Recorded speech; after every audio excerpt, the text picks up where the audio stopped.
Welcome back to another explainer on humanitarian sociotics. For all of us diving into the American socionic scene, today we are tackling a very specific and honestly incredibly common source of friction in one particular dynamic, the mirage relationship between a critic and an advisor. If you've ever felt like your communication just hits a total brick wall the second a project finishes, well, you're absolutely in the right place. We are going to solve that exact problem today.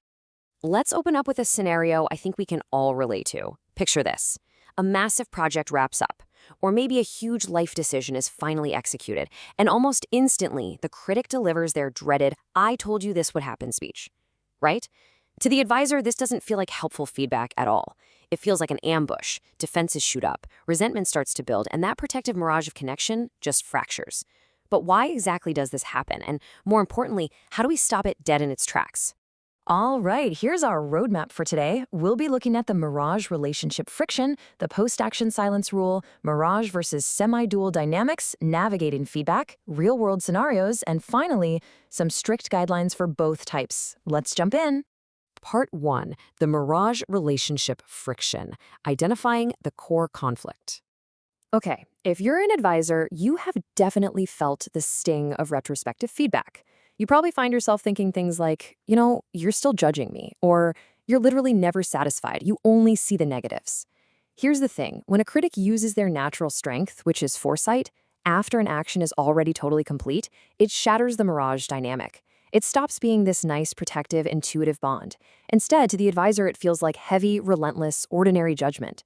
You see, the critic's introverted intuition naturally wants to analyze the timeline of what went wrong, but the advisor's extroverted intuition, it's already scanning for new possibilities moving forward. So that inherent cognitive mismatch creates instant friction.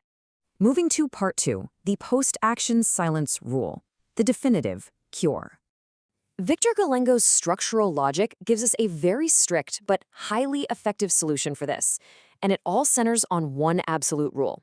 After any action is completed, whether a project is launched, a conversation finishes, or a change is implemented, the critic must offer zero evaluation, zero advice, and absolutely under no circumstances any "I warned you" statements.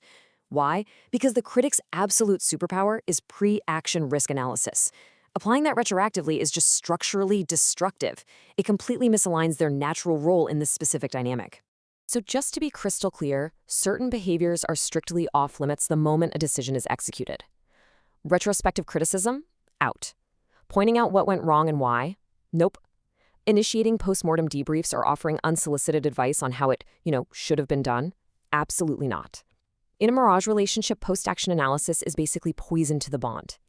I know it's incredibly natural to want to dissect a failure so you can learn from it, but doing that right after the event completely unravels the trust established between these two types. Section 3. Mirage versus semi-dual dynamics, understanding the underlying theory. To really get why this silence rule exists, we have to look at the structural contrast in humanitarian socionics. A mirage relationship with an advisor operates on what we call a pre-revision dynamic. The critic's healthy role here is strictly anticipatory. They analyze before the action to prevent mistakes. On the flip side, a semi-dual relationship operates as a post-revision dynamic, where the critic's role is actually to analyze after the action to correct errors. This is huge, guys. It means behaviors that actively build trust in a semi-dual bond will completely destroy a mirage bond. The critic's analysis is only safe for the advisor when it acts as a forward-looking shield, not a backward-looking microscope. Section 4. Navigating post-action feedback, setting the boundaries. So how do you actually navigate this day-to-day? Let's say something goes wrong. The immediate impulse, which is totally disallowed here, is to say, "See, exactly what I warned about happened." Instead, the allowed, productive response is to move straight to the next cycle. You say something like, "For the next similar project, let's make sure we discussed risks earlier." You take that past experience, sure, but you only use it as raw material for a future pre-action risk discussion. You literally bypass the review phase entirely and jump straight back to the planning phase, because that is exactly where the mirage dynamic thrives. Section 5. Real-world communication scenarios from friction to harmony. Let's imagine an advisor pushes through a pretty risky project, and surprise, it hits a snag. The critic chimes in with, "Well, you remember I said the timeline was too aggressive and the client would push back." Okay, this is a blatant violation of the rule. Even if that statement is 100% factually accurate, it instantly triggers the advisor's defenses. Why? Because it's useless in the present moment. It offers absolutely no forward momentum, only a retrospective anchor that drags the whole relationship down. Now contrast that with a forward-looking approach. Fast forward a bit, a new idea comes up, and the critic says, "Last time we had issues with aggressive timelines. Before we commit to this new one, let's look at the risks together." This is fantastic.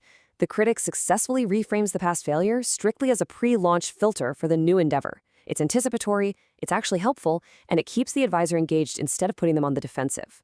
When you apply this correctly, it builds a flawless communication cycle. The advisor proposes a new idea. The critic immediately engages in pre-criticism, hashing out the risks up front. They refine the idea together, the action happens, and then, this is the crucial part, the critic stays completely silent regarding the outcome. Both partners get to leverage their natural strengths without stepping over those theoretical boundaries. The advisor gets the full benefit of foresight, and the critic's deep insights are actually utilized rather than just argued over. Part 6. Guidelines for both types, actionable best practices. All right, for the critics listening right now, your foresight is an incredibly powerful gift to the advisor, but it must act as a pre-launch filter, not a post-launch review. If you feel that overwhelming urge to say, "I told you so," after the fact, swallow it. Save those brilliant insights strictly for the next pre-revision discussion. I know it takes immense discipline to learn to say nothing, especially when you were completely right, but let the outcome speak for itself and save your vital energy for the next big decision. And for the advisors, you've got responsibilities here too. You have to respect the structural mechanics of your critic partner. Never ever demand a postmortem from them. Don't pressure them by asking what went wrong. You need to accept that their most profound contribution happens before the decision is even made. Now, if you need post-action reflection, which, by the way, is completely valid for your own personal growth, do it independently or with other people outside this specific dynamic. If there is one absolute takeaway from humanitarian socionics for this dynamic, it's this. In critic-advisor mirage relations, the critic is expected to warn only before action. Once the action is done, total silence on evaluation is strictly required. Pre-action foresight builds the bond, but post-action silence protects it. I really hope this structural breakdown gives you a highly practical tool for your own interactions. Think about the friction points in your own life. Were you accidentally treating your mirage partner like a semi-dual, expecting them to process failure the completely wrong way? Let us know if you want to explore the deeper mechanics of roles and rhythm in our next deep dive. Thanks so much for learning with us, and we'll catch you in the next explainer.